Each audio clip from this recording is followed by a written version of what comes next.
The ship of friendship. Sometimes blessings come not from what we ask, but from others who pray for us.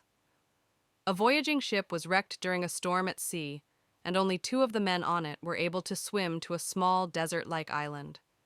The two survivors, who have been good friends, not knowing what else to do, agreed that they had no other recourse but to pray to God.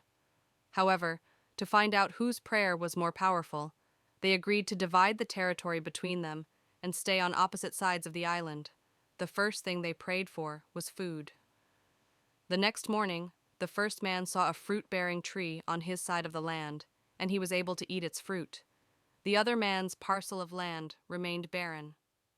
After a week, the first man was lonely, and he decided to pray for a wife. The next day, another ship was wrecked, and the only survivor was a woman who swam to his side of the land.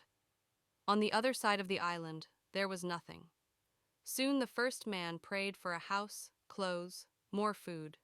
The next day, like magic, all of these were given to him. However, the second man still had nothing. Finally, the first man prayed for a ship so that he and his wife could leave the island. In the morning, he found a ship docked at his side of the island. The first man boarded the ship with his wife and decided to leave the second man on the island. He considered the other man unworthy to receive God's blessings, since none of his prayers had been answered.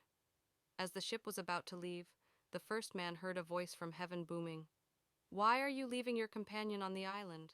"My blessings are mine alone, since I was the one who prayed for them," the first man answered.